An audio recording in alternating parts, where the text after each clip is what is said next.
मैं हिंदुस्तान की खानकाहों के मुख्तलिफ दानिश्वरों को सुनता हूं और पढ़ता हूं तो एक नाम मेरे जहन के पर्दे पर उभरता है और उस नाम को हजरत अल्लामा सैयद मोहम्मद शमीम मुनीमी साहब के नाम से जाना जाता है। जितनी तकरीरें अब तक मैंने सुनी हैं, मुझे एक बार सुनने के बाद तकरीरें याद हुई हैं। ये मेरा कमाल नहीं, ये उस तकरीर करने वाले का कमाल। मैं उस बारगाह में बड़े अदब के साथ रिदा पेश कर रहा हूँ, तशरीफ लाएं और जो मैंने कहा है इंशाअल्लाह सुनने के बाद आप उसकी तस्दीक करेंगे। आइए उस इस्तिकबाल हजरत कर लें, लेकिन सब लोग दोनों हाथों को उठाकर इस्तिकबाल करें। पहले हाथ उठाइए, नारे तकबीर, नारे रिसालत, उर्से मुहद्दिसे आज़मे हिंद, फैज़ाने मखदूम मशरफ, नारे तकबीर, नारे रिसालत। खैरल जज़ा।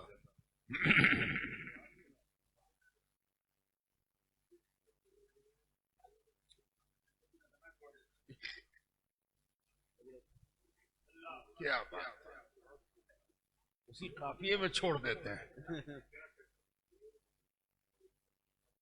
अऊज़ु बिल्लाहि मिनश शैतानिर रजीम, बिस्मिल्लाहिर रहमानिर रहीम, इन्ना आतैना कल कौसर, आमन्तु बिल्लाहि व रसूलिहि व सदक़ल्लाहुल मौलानाल अज़ीम।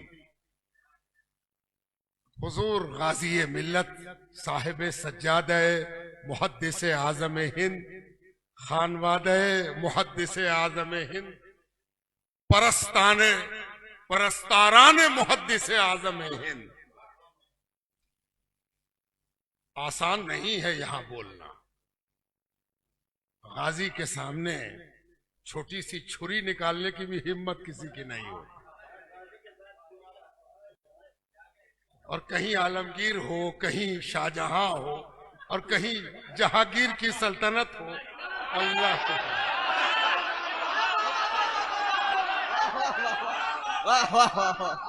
कहां से तकरीर हो, किधर से तकरीर हो। सच्ची बात तो यह है कि यहाँ कोई गूंगा हो जाए तो गूंगा होना कहीं ऐब होगा, यहाँ हुस्न है।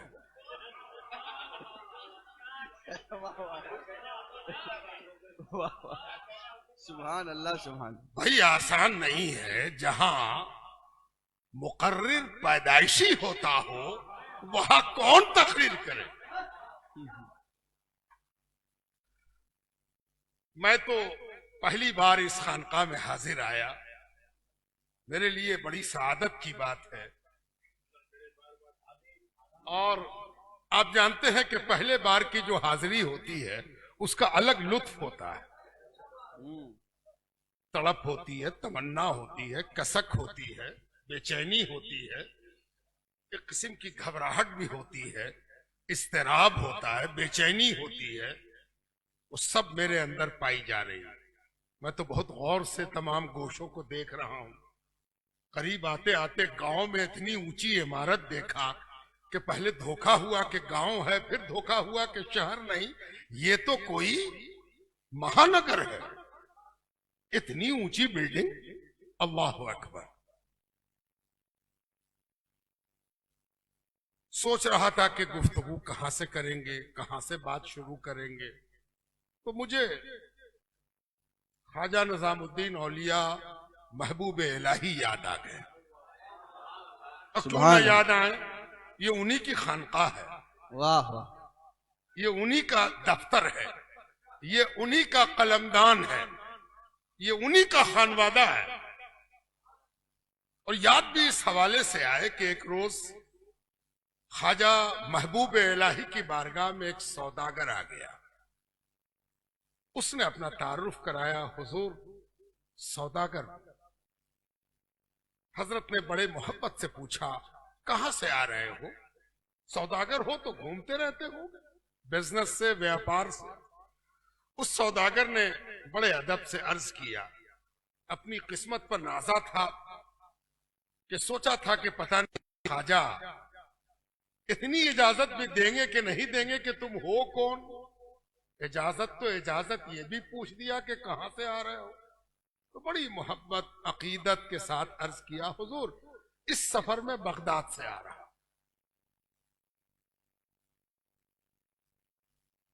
ख्वाजा ने बड़ी मोहब्बत के साथ उससे पूछा कि बगदाद में सिर्फ तिजारत किया या इबादत भी किया?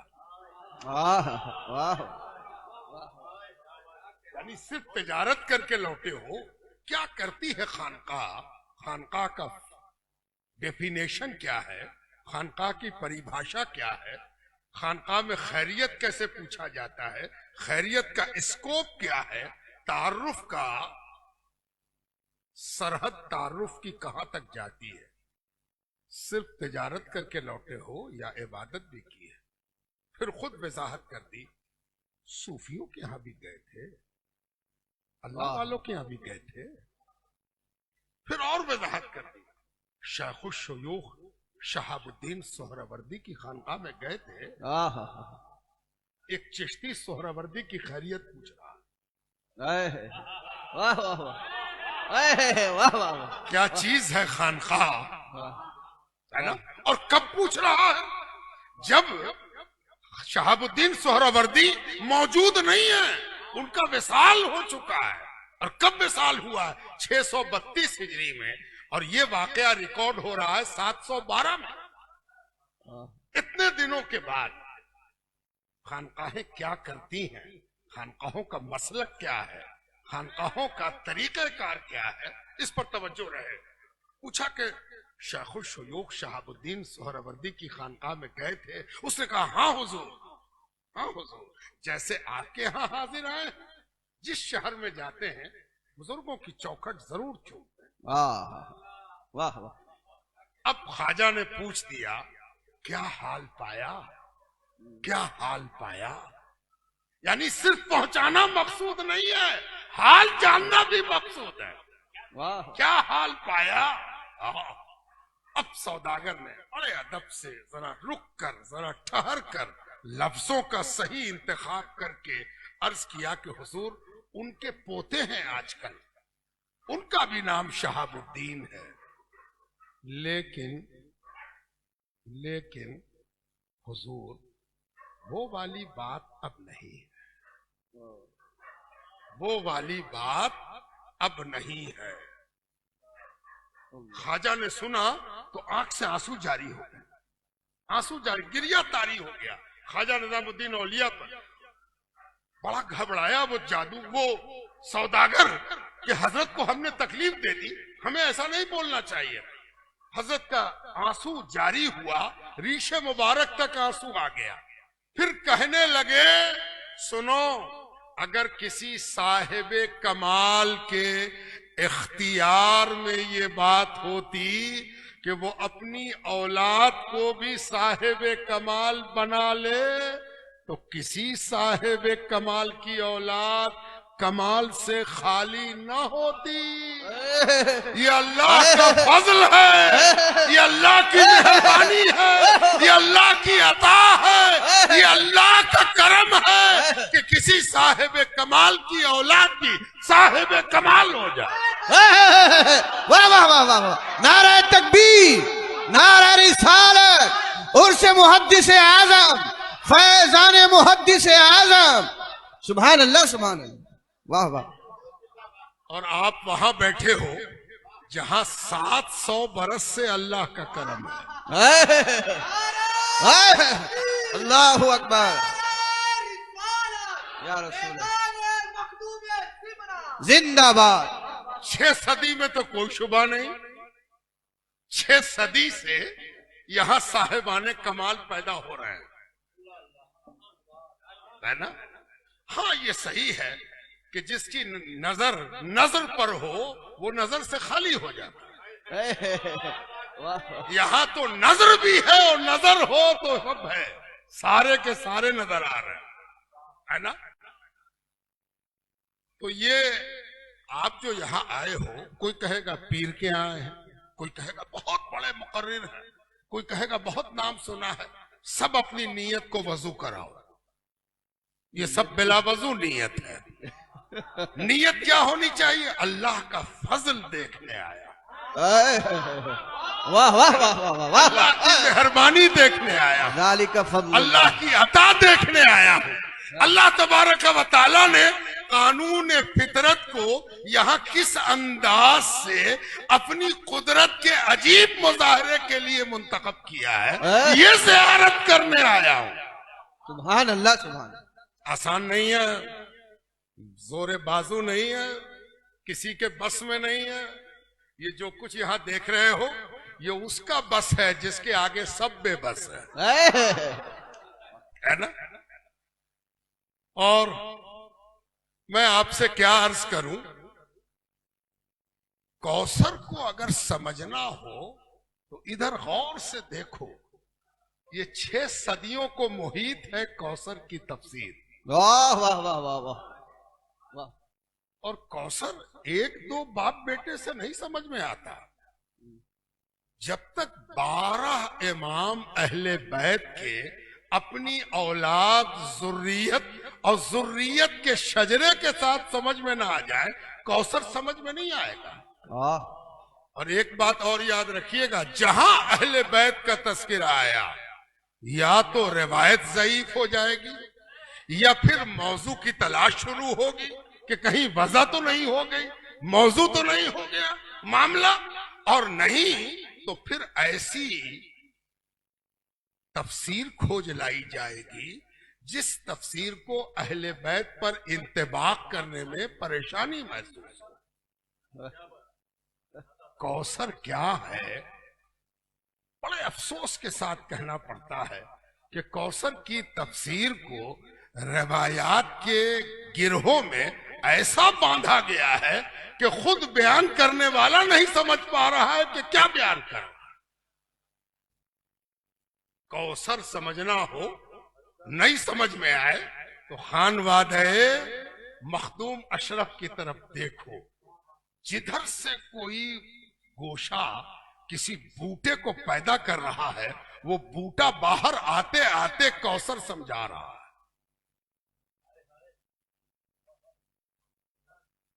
और अभी बड़ी खूबसूरत तारीख बगदाद के चैनल से आप सुन रहे थे, और बगदाद के चैनल को ये हक है कि इन बगदादियों की तारीफ करे।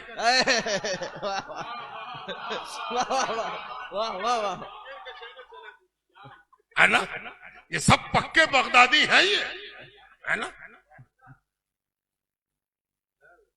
और मैं आपसे क्या अर्ज करूं कि इनके खिदमात पर जब नजर डालेंगे आप, तो एक दिलचस्प चीज सीख के जाइए। आमतौर पर बड़े खानदान में जब कोई बच्चा थोड़ा नश्वो नुमा पाता है, तो बड़ी मुश्किल होती है उसके अंदर हुसूल इल्म के मादे को जवान करने में। उमूमन ये सुना जाता है कि बड़े बाप का बेटा था, पढ़ ना सका, बड़े बाप का बेटा था, लाड प्यार में बर्बाद हो गया, पीर साहब का बेटा था, दसबोसी में गया, पैदा होते ही पीर हो गया। लेकिन वो कितने बड़े बाप का बेटा था जिसने पहले तो बाप से पढ़ा, और बाप ने पढ़ते पढ़ाते वो कौन सा जज्बा डाल दिया था कि यहां से फिरंगी महल की तरफ बढ़ा। और फिरंगी महल में कौन सी कमी रह गई थी कि फिरंगी महल से निकलते ही अलीगढ़ का रुख कर लिया। जरा आप अंदाजा लगाइए, ये काबिले दावत भी है और काबिले तवज्जो भी है, काबिले रश्क भी है, काबिले मातम भी है कि हम लोग कहाँ रह गए और हजरत कहाँ से कहाँ पहुंच गए। वो अलीगढ़ पहुंच के भी रुके नहीं। अच्छा, सब जगह एक अलग टारगेट है, कहाँ क्या लेना है। अलीगढ़ से तजवीद लिया, और जब तजवीद ले लिया तब ख्वाहिश हुई कि अब हदीस को मां तजवीद पढ़ेंगे, है ना। अब चले आए मुहद्दिस सूरती के पास। मुहद्दिस सूरती से हम लोगों का ताल्लुक इसलिए कभी है कि उनका एक अच्छा खासा जमाना पटने में गुजरा है। जब पटने में पहला मदरसा कायम हुआ तो मुहद्दिस सूरती सदर मुदर्रिस बन के आए थे, और उनका ज्यादा वक्त हमारी खानकाह में गुजरा करता था। और मेरे दादा और परदादा उनकी वो बातें सुनाते थे जो मुहद्दिस सूरती की सुबह शाम खानकाह मुनैमिया में गुजरा करती। तो मुहद्दिस सूरती का ये एहसान है कि उन्होंने खानकाहों के पीरजादों को इस मोहब्बत से हदीस की गली का मुसाफिर बना दिया कि आज मुहद्दिस आजम कहला रहे हैं। वाह वाह और मुहद्दिस सूरती के यहां से हजरत ने फिर बदायूं का रुख किया। याद रखिए, उसने हदीस पढ़ी ही नहीं, जिसका मन, जिसकी तबीयत एक किताब से भर गई, 2 किताब से भर गई, जो सही है कह के रुक जाए वो हदीस वाला नहीं हो सकता। जो सहासित्ता पर रुक जाए वो भी असलन हदीस का नहीं है। हदीस की जितनी किताबें हैं, हदीस के जितने दफातर हैं, इमाम सुयूती ने जमाउल जवामे कर दिया, 10 किताबों को एक जगह जमा कर दिया। और हमारा एक हिंदी नज़ार अली मुत्तकी, उसने कंजुल उम्माल लिख डाली और ये बता दिया कि हदीस 1, 2, 4 किताबों, 6 किताबों तक रुकने का नाम नहीं है। तेरी नजर हदीस के मामले में कोताह हो गई है, नजर को वसी बना। हदीस का बुनियादी काम है वुसअते नजर और वुसअते कल्बो जिगर अता फरमाना। मुहद्दिस सूरती से पढ़ा तो ऐसा लगा कि प्यास बढ़ गई है, खत्म नहीं हुई प्यास। बदायूं की तरफ बढ़े। बदायूं की तरफ बढ़ने की वजह यह थी कि उन्हें मालूम था कि जो सनद हदीस मुहद्दिस सूरती के पास आई है, दूसरी सनद हदीस बदायूं में आई है। तो ये ले लिया है तो बदायूं से भी ले ले, है ना। और बदायूं वालों ने जब गौर से देखा कि अरे ये हदीस का ऐसा आशिक, ऐसा परस्तार कहां से आ गया। और आपको मालूम है, अगर एक जुमले में मुहद्दिस की तारीफ समेटी जाए तो दरसी तारीफ तो हमारे बगदादी साहब आपको सुना देंगे। मैं आपको एक खालिस अदबी तारीफ सुनाता हूं। मुहद्दिस हदीस के आशिक को कहते हैं। जो हदीस का आशिक हो जाए, दीवाना हो जाए, परस्तार हो जाए, हदीस के गिर्द तवाफ करने लगे, हदीस पर तन मन धन वार दे, तो मुहद्दिस। वाह वाह वाह वाह वाह वाह वाह। तो जब अहले बदायूं ने देखा कि अरे सब तो हदीस का तालिब इल्म आता है, सनद का तलबगार आता है, ये आशिक हदीस कहां से आ गया। तो अहले बदायूं ने कहा कि तुम मुहद्दिस हो, बल्कि मेरी रवायत के मुताबिक बदायूं वालों ने ही कहा कि तुम मुहद्दिस आजम हो, मुहद्दिस आजम। अब जो बरेली जाने का वाकया है, इसको भी समझ लीजिए। बरेली हदीस के आशिक होने के बाद गए हैं।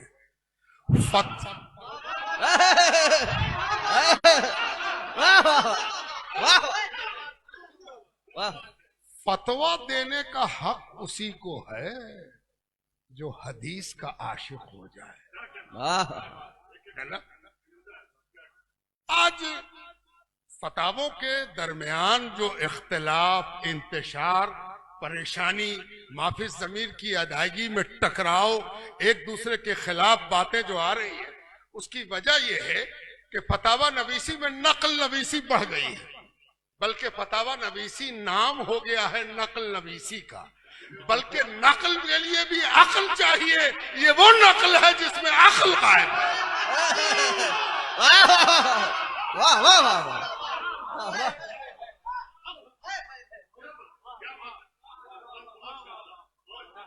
जिन लोगों को ये शिकायत हो जाती है कि फतवा देखकर, फतवा लोग आज फतवा दे रहे हैं, फतवा देने में जरा जिद्दत नजर आई, जरा नुदरत नजर आई, जरा मेहनत नजर आई कि फतवा नकल करने वालों को पसीना आने लगता है कि हम तो नकल करते थे, ये मेहनत से फतवा देने वाला कहां से आ गया। जी, फतवा किस चीज का नाम है और कैसे दिया जाएगा ये मुहद्दिस आजम से पूछिए, इसलिए कि वो हदीस के आशिक है और फतवा नवीसी की दस्तार उन्हीं के फुर्के अक़दस पर ज़ेबा है। लिखा, मुहद्दिस आजम ने फतवा लिखा।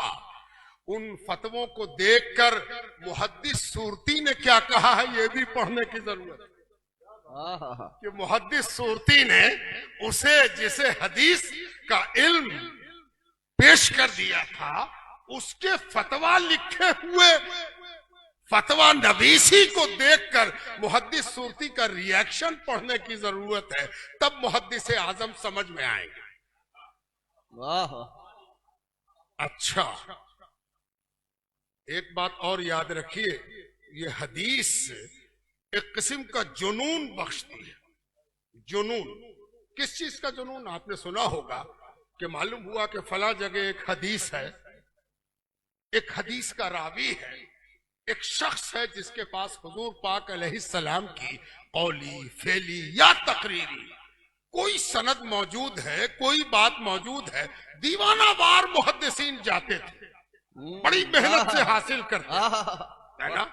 ये दौर हजरत मुहद्दिस आजम ने जिंदा किया। अब एक दूसरा दौर भी मुहद्दिस आजम ने जिंदा किया जो बड़ा नादिर है।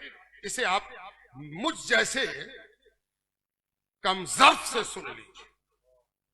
हदीस का सिर्फ ये कमाल नहीं है कि मैं हदीस हासिल कर लूं, बल्कि कमाले मुहद्दिस ये है कि जहां जहां हदीस ना पहुंची हो वहां हदीस पहुंचा दूं। कमाले मुहद्दिस, कमाले मुहद्दिस, वहां वहां पहुंचा दूं। शायद ही कोई ऐसा इलाका होगा जहां मुहद्दिस आजम ने मेहनत बल्कि दीवानावार शौक और वारफ्तगी से आगे बढ़कर मजनूनावार तशरीफ आवरी न फरमाई हो ताकि हदीस सुना दे। मुकर्रिर बहुत देखे होंगे, मुहद्दिस से तकरीर सुनो, है ना। और मुहद्दिस हदीस सुनाने जाता है, सब हदीस लाने जाते हैं, ये हदीस पहुंचाने जाते हैं। मुहद्दिस आजम वो है कि हदीस पहुंचाने जाते हैं।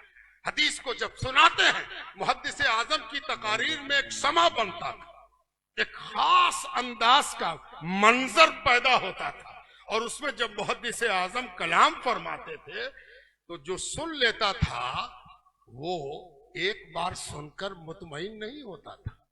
कहा जाता है कि जब कहीं ऐलान होता था, आज की तरह ऐलान नहीं, आज तो बड़ी आसानी से ऐलान हो जाता है, हर आदमी ऐलान सुनता है और ऐलान की नाकदरी करता है।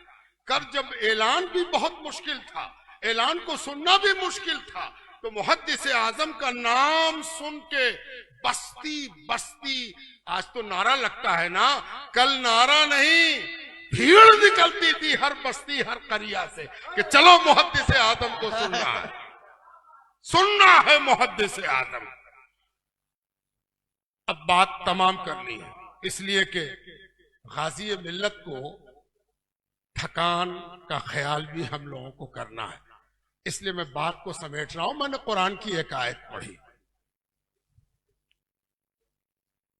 जी, फिर तफसील में वक्त है उसमें। तब अब सवाल ये उठता है कि ये अल्लाह तबारक व तआला ने कब कहा? तब कहा जब हुजूर पाक अलैहिस्सलाम के साहबजादे इस दुनिया से रुखसत हो गए, साहबजादे का इंतकाल हो गया। कुफारे मक्का किस कैटेगरी के आदमी थे इसका अंदाजा सबसे खूबसूरती के साथ यहीं पर होता है। हुजूर का कुफारे मक्का से उसूली इख्तिलाफ नहीं था, शैतान और इंसान का इख्तिलाफ था, शैतानत और इंसानियत का इख्तिलाफ था, जानवर से इंसान का खिताब था, इंसान आजम का खिताब था, अशरफुल इंसान का खिताब था। भला बताइए, कोई दुश्मन हो, किससे हजारों लाखों इख्तिलाफ हो, अगर उसके यहाँ उसका बेटा, उसकी औलाद रुखसत हो जाए तो क्या आपको हंसी आएगी? आप हंसेंगे? आप मजाक उड़ाएंगे? आप ठट्ठे करेंगे? आपके यहाँ ईद का दिन हो जाएगा?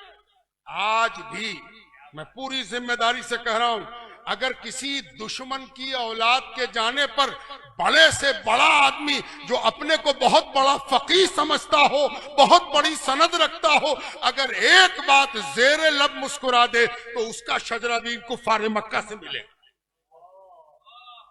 माज़अल्लाह, मजाक उड़ रहा है। कौन दिलासा देता, कौन दिल बस्तगी करता, कौन कहता कि मैं तुम्हारे साथ हूं? जिसे कहना था उसी ने कहा। वाह वाह वाह वाह वाह। तुम्हें किल्लत की गाली देते हैं, कम हो रहे हो, कोई मददगार न रहेगा, कोई नामलेवा न रहेगा, कोई चिराग जलाने वाला न रहेगा, अबतर कहते हैं तुमको। सुनो, इनकी जो बड़ी बड़ी जबान खुलती है ना, ये जबान भी मेरी दी हुई है, तो जरा इनकी बोली पर मेरी बोली भी सुन लो। इन्ना आतैना कल कौसर, ये क्या किल्लत की गाली देंगे, हम आपको कौसर दे रहे हैं, है ना।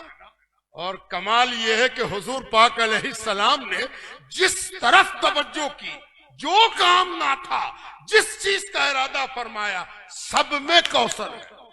आल में कौसर, औलाद में कौसर, अक़दाम में कौसर, तबलीग में कौसर, दावत में कौसर, जिस तरफ तवज्जो कर दी उधर कौसर, है ना। ये कौसर की तजल्ली है, ये कौसर का कमाल है कि कौसर के माना ही है कसरत। हे मेरे नबी, ये क्या किल्लत की गाली आपको देंगे, ये अपनी किल्लत पर रोएं और जमाना इनको किल्लत के हवाले से याद करेगा और आपको कसरत के हवाले से हमेशा याद किया जाएगा। कसरत की मिसाल देखोगे, आप सोच रहे हो कि ये मिसाल देंगे, ये मिसाल देंगे, ये मिसाल देंगे। मैं एक बिल्कुल नादिर मिसाल देता हूं। जानते हो क्या हुआ, किसको कहते हैं कौसर? कौसर का एक बिल्कुल निराला अछूता अंदाज देखिए। ग़ज़वा उहद में हुजूर सल्लल्लाहु अलैहि वसल्लम के तलवार से एक छिछाड़ लग गई, एक दुश्मन को एक छिछाड़ लग गई, तलवार सट गई, जरा सा छिछाड़ लगी, है ना, एक हल्का सा दाग उसको लगा, सट गई थी तलवार। जो तलवार सटी ना, अभी तो ठीक से खून भी नहीं निकला। आपको मालूम है कि जब हल्की सी चीज सटती है, छुरी, तो जल्दी खून नहीं निकलता, थोड़ी देर के बाद नजर आता है खून भी निकल रहा, खून भी रिस रहा। लेकिन उसको देखा गया कि वो छटपटा रहा है मुर्गे बिस्मिल की तरह, तड़प रहा, तड़प रहा, तड़प रहा।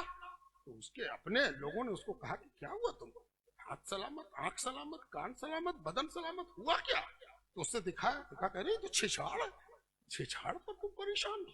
उसने कहा कि तुम छिछाड़ देख रहे हो, किसके तलवार से लगा ये? इन्ना देना कल कौसर, तुम जब छिछाड़ लगाओगे तो हम कौसर देंगे। देखना तुम कैसे छटपटाता, कैसा बेचैन होता, दुर्गे बिस्मिल के तरह तड़पेगा। इसलिए कि ये जो निशान पड़ा है, इसमें भी नबी की जात से कौसर की जलवा सामानी है। वाह वाह वाह वाह वाह वाह वाह वाह, सुभान अल्लाह, सुभान। अब हुजूर की औलाद की कसरत पर क्या बोलना, वो भी कोई तफसीर की चीज है। अंधे को कहीं कोई चीज दिखाई जाती है, बार बार कहे कि देख इधर, अरे उसके लिए नहीं काफी कहे तू तो अंधा है, तू नाबीना है, तुझे नजर नहीं आएगा, तुझे मोतियाबिंद है, और मोतियाबिंद भी ठीक हो जाता, तुझे ग्लूकोमा है। तू क्या देखेगा नबी की औलाद की कसरत? तू जा वो छिछाड़ में देख जाके दर्द की कसरत, वहां तुझको समझ में आएगा। इन्ना आतैना कल कौसर, है ना। अब एक कौसर और देख लो, वो है लताइफ अशरफी, है ना। जिन लोगों का मुताला है और जो मलफूजात सूफिया पर नजर रखते हैं, सिर्फ वही चीजें निसाब की नहीं है जो मदारिस में ला दी गई हैं। बड़ी घबराहट होती है मदारिस के जिम्मेदारों को कि कहीं निसाब ना बदल जाए, इसलिए कि निसाब भी तो वही में उतरा था ना, ये भी वही है, ये भी सहासित्ता में मौजूद है। ये निसाब पता नहीं कौन सी चीज में निसाब आया कि निसाब ना बदल जाए, है ना। इतनी घबराहट है इनको कि अल्लाह की पनाह। मलफूजात सूफिया, इस पर अगर किसी की नजर हो और वो ये देखे कि इन मलफूजात ने सोसाइटी को क्या दिया है, समाज को क्या दिया है, जब यहां तक पहुंच गए तो एक बात और सुन लीजिए। हम लोग जलसे वाली कौम कहलाते हैं, जलसा, दिन रात जलसा। लेकिन आप यकीन मानिए कि ये जलसा हमारा गांव में, गली में, करिए में, शहर में, बाजार में, हर जगह होता है और बड़े बड़े माइक लगते हैं। यहां तो नारा कम लगा इसलिए कि ये खानकाह है, वरना नारा ऐसा लगता है कि बूढ़ा बीमारी से चौंक जाए और बच्चा आपने फलिए और पालने पर चौंक जाए। अल्लाह की पनाह, ऐसा ऐसा नारा कि अल्लाह। लेकिन वो गैर मुस्लिम जो आज बहुत उम्मीद से बैठा था कि मुसलमानों का जलसा हो रहा है, एक लुकमा भी तो मेरे लिए होगा, एक कमर तो खिला देगा, आखिर इसके पास है क्या। सुनते हैं कि पूरी दुनिया में मुसलमान, ये भी सुनते हैं कि 20 करोड़ मुसलमान हिंदुस्तान में है। आपने उसको दावत देने का मौका जलसे में भीड़ के दरमियान उस मौके का गला घोटा, चीख चीख के गला घोटा। एक जुमला भी आप नहीं पहुंचा सके कि इस्लाम दुनिया में क्यों आया था और हम इस्लाम की तरफ क्यों आए हैं और तुमको इस्लाम की तरफ क्यों आना चाहिए। ये अलमिया है, ये हो रहा है। और दूसरी बात, आज जो हमारे मसाइल हैं इनका हल कौन देगा।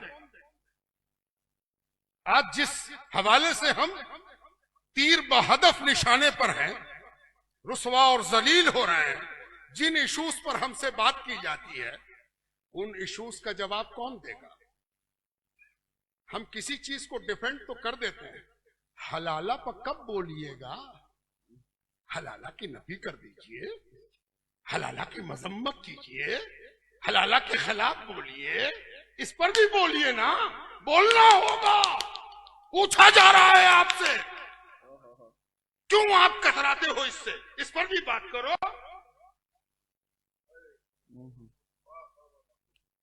तो हमें इस बात की तैयारी करनी होगी। हुजूर मुहद्दिस आजम एक बड़े नामवर मुकर्रिर की हैसियत से नहीं जाने जाते थे, वो इसलिए जाने जाते थे कि मसाइल के अंबार पर जब मुहद्दिस आजम खड़े होते थे तो मुहद्दिस आजम के रुखसत होते होते मसाइल हल हो चुके होते थे। वाह वाह वाह वाह वाह। आज भी होता है।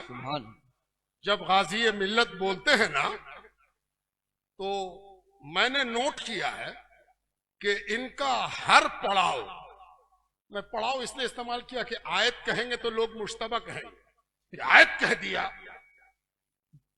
पैरा जब बदलते हैं हजरत, चलिए पैरा बदला नहीं कि एक पैरा कम से कम 3 सवाल का जवाब होता है ना? क्या रिसर्च है। बाज लोग तुकबंदी समझेंगे, लेकिन जरा सा तुक पर आ जाए तो वो समझ में आ जाएगा कि ये तुकबंदी नहीं है। हर पैरा कम से कम 3 सवाल का जवाब होता है। और शायद मुहद्दिस आजम जो हजरत के जद हैं, वालिद हैं, दादा हैं, पूरा खानदान जो है, इस खानदान में ये बात छाई हुई है कि लताइफ अशरफी का असर पाया जाता है। पूरी लताइफ अशरफी अगर एक हवाले से देखा जाए तो सवाल है और जवाब है, सवाल है और जवाब है। इस लताइफ अशरफी में मैं तो मामूली सा तालिब इल्म हूं, मलफूजात का गजब है लताइफ अशरफी, है ना। ईमानदारी के साथ कोई पढ़ता चला जाए और वो कहेगा कि हजरत ने एक किताब में अपने से पहले के सारे मलफूजात को इकट्ठा कर दिया। वाह। एक किताब लताइफ अशरफी अगर आपके पास है तो आप बुजुर्गाने चिश्त, बुजुर्गाने सोहरावर्द, बुजुर्गाने नक्शबंद, बुजुर्गाने शुत्तार, बुजुर्गाने मदार, बुजुर्गाने कादरिया, बुजुर्गाने सोहरावर्दिया, बुजुर्गाने कुबरविया, बुजुर्गाने फिरदौसिया, बुजुर्गाने जाहिदिया और बुजुर्गाने शाजलिया, सब के सब एक जगह समा गए। बाहर अशरफ जहांगीर सिमनानी। क्या मजाल कि कोई उसमें खोज के दिखा दे कि ये हजरत के सिलसिले के हैं और ये हजरत के सिलसिले के नहीं है। सवाल ही नहीं उठता। इतना बड़ा आदमी, कम से कम 350 मशाइख से इस्तेफादा किया। मैं तो कहता हूं कि हजरत मुहद्दिस आजम हिंद अपने जमाने में मखदूम अशरफ जहांगीर सिमनानी के सच्चे जानशीन वही थे जो लगातार गए हैं इस बारगाह में, उस बारगाह में, यहाँ भी पढ़ रहे हैं, वहां भी पढ़ रहे हैं, वहां भी जा रहे हैं, वहां भी जा रहे हैं। ये क्या है? ये साबित कर रहा है मखदूम अशरफ का जो तरीका है वो मुहद्दिस आजम हिंद के यहाँ जिंदा और ताबिंदा हो रहा है। और एक बात और कह के मैं रुखसत हो रहा हूं कि खानकाहों को मखदूम अशरफ जहांगीर सिमनानी से ये सीखना चाहिए। बहुत से लोग कहते हैं कि सफर में पढ़ाई नुकसान होती है। इतना सफर है, अब्बा मेरे तकरीर करते चलते हैं, दादा मेरे तकरीर करते हैं, कैसे पढ़ाई लिखाई होगी, क्या होगा? हाय रे मखदूम अशरफ। मखदूम अशरफ ने अपने मुरीदों की सफ में ऐसे असातिज़ा को शामिल किया था जो शेख अब्दुल रज़ाक, सैयदना अब्दुल रज़ाक, सैयद शाह अब्दुल रज़ाक, नूरुल ऐन की पढ़ाई सफर और हजर दोनों में कायम रहे। सवाल ही नहीं उठता था कि कभी पढ़ाई रुक जाए। मखदूम अशरफ जहांगीर सिमनानी इसका ख्याल रखते थे कि देखो कभी कभी जी चाहता है कि मैं भी शायरी करूं। देखिए मैं शायरी करता हूं। आपसे कभी कोई पूछ दे कि मखदूम अशरफ का असली काम क्या था? कहा को आए थे हिंदुस्तान? मुरीद होने आए थे, कचौचा में खानका बनाने आए थे, नीर बहाने आए थे। काय को आए थे? जानते हो किस लिए आए थे? अब्दुल रज़ाक नूरुल ऐन को ऐसा जानशीन बनाकर इस्टेब्लिश करना था कि 6 सदी तक इन्ना आतैना कल को नारे तकबीर, नारे रिसालत, फैजान हुजूर मखदूम अशरफ, फैजान मखदूमुल आफाक। सुभान अल्लाह, सुभान अल्लाह। और ये मैं मुंह पर कह रहा हूं इसलिए नहीं, ये मैं बोलता रहता हूं और लिखता रहता हूं। और आप कहोगे तो इसी पर 1 घंटा बोलूंगा कि इन 6 सदियों में मखदूम अब्दुल रज़ाक नूरुल ऐन की औलाद ने दुनिया को क्या दिया। पीएचडी होनी चाहिए, एक पर नहीं, हर पीढ़ी पर एक पीएचडी कम से कम, ज्यादा से ज्यादा 2, 3, 5 और लातादाद। इसलिए कि खिदमत है, तमाशा नहीं है, खेल नहीं है, मनकबत खानी नहीं है। यहां पर कोई बैठ करके तारीफ का पुल बांध रहा हो, ये नहीं है। ये तो हकीकत की मामूली सी अक्कासी है कि कैसे खिदमत की। अब एक और बात सुन लो। जानते हो आप कहाँ आए? कहोगे हम कचौचा है। और कहाँ? मुहद्दिस आजम हिंद के यहाँ है ना। अब मुझे एक चीज और सिखानी है। तुम कहाँ आए हो? तुम आला हजरत के यहाँ आए हो। वाह वाह वाह वाह। कहाँ आए हो? आला हजरत के यहाँ आए हो, है ना। वाह वाह वाह वाह। ये वो दर है, ये वो संगे दर है जहां जब आला हजरत आते थे उस वक्त वो आला हजरत नहीं कहलाते थे। उस वक्त वो यहाँ के हजरत को आला हजरत कहते थे।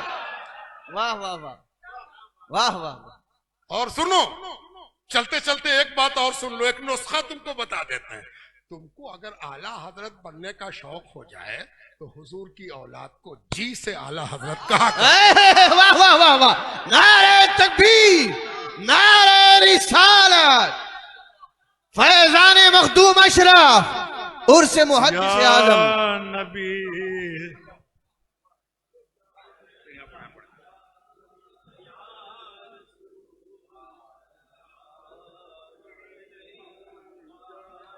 या सलाम अलैका सलावतुल्लाह अलैका हबीबी या रसूल अल्लाह।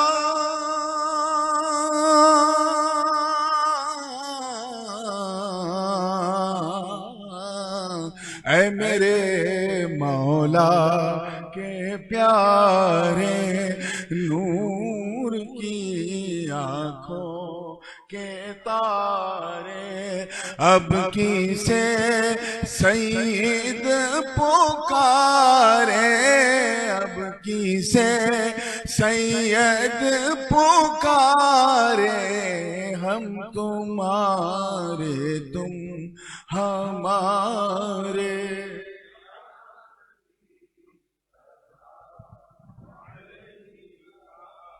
या रसूल सलाम अलैका, या हबीब सलाम अलैका, सलावतुल्लाह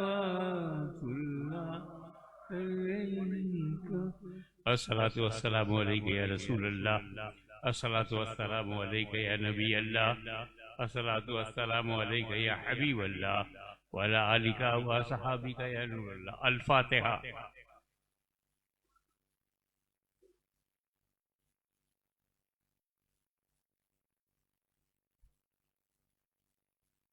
इन्नल्लाह व मलाइकतहु युसल्लूना अलन नबी या अय्युहल्लज़ीना आमनू सल्लू अलैहि व सल्लिमू तस्लीमा। अल्लाहुम्मा सल्लि अला सय्यिदिना मौलाना मुहम्मदिन व अला आलि सय्यिदिना मौलाना मुहम्मदिन व बारिक वसल्लिम कमा तुहिब्बु व तर्ज़ा व तुसल्ली अलैहि। हस्बुनल्लाह हस्बुनल्लाह हस्बुनल्लाह व निअमल वकील निअमल मौला व निअमन नसीर।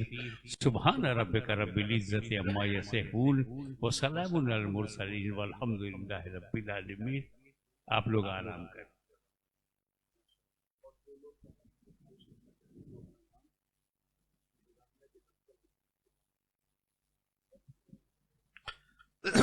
हजरात, कल का प्रोग्राम समाप्त फरमा लें कि कल बाद नमाज फजर कुरान खानी व कलमा खानी आस्ताने पर होगा। तमामी हजरात से गुजारिश है कि बाद नमाज फजर कुरान खानी और कलमा खानी की इस महफिल में शरीक हों और उसके बाद ठीक 8:30 बजे ऐवान मोहम्मदी में आप तशरीफ ले आए। 9 बजे से इंशाअल्लाह कुल शरीफ और मनकबत खानी की महफिल शुरू हो जाएगी। ठीक 8:30 बजे आप ऐवान मोहम्मदी में आ जाएं। 9 बजे से इंशाअल्लाह मनकबत खानी और कुल शरीफ की महफिल होगी। उसके बाद फातिहा खानी व शजरा खानी के बाद लंगर तकसीम किया जाएगा। फिर बाद नमाज जुहर जुलूस चादर मुबारक व संदल मुबारक है। उसके बाद आस्ताने मुकद्दस पर जो चादर मुबारक पेश की जाएगी, खुसूसी दुआ हुजूर साहिब सज्जादा फरमाएंगे। कल का प्रोग्राम समाप्त कर लें कि कल बाद नमाज फजर कुरान खानी व कलमा खानी और ठीक 9 बजे ऐवान मोहम्मदी में मनकबत खानी और कुल शरीफ की महफिल होगी और बाद नमाज जुहर जुलूस चादर मुबारक व संदल मुबारक और उसके बाद खुसूसी दुआ पर उसका इख्तिताम होगा। जो हजरात कल मनकबत खानी की महफिल में अपना कलाम पेश करना चाहते हैं वो शोराए किराम और नात खां हजरात से गुजारिश है कि वो अपना नाम दफ्तर इंतजामिया में दर्ज करवा दें। जो ऑफिस है दरगाह मुहद्दिस आजम हिंद की, वहां पर अपना नाम दर्ज करवाएं। जो हजरात कल के कुल शरीफ और मनकबत खानी की महफिल में कलाम पढ़ना चाहते हैं वो शोराए किराम और नात खां हजरात से गुजारिश है कि वो अपना नाम दरगाह मुहद्दिस आजम हिंद के दफ्तर में दर्ज करवाएं। बाद नमाज फजर कुरान खानी व कलमा खानी और ठीक 9 बजे मनकबत खानी का प्रोग्राम होगा और उसके बाद नमाज जुहर जुलूस चादर मुबारक व संदल और खुसूसी दुआ पर उसका इख्तिताम होगा।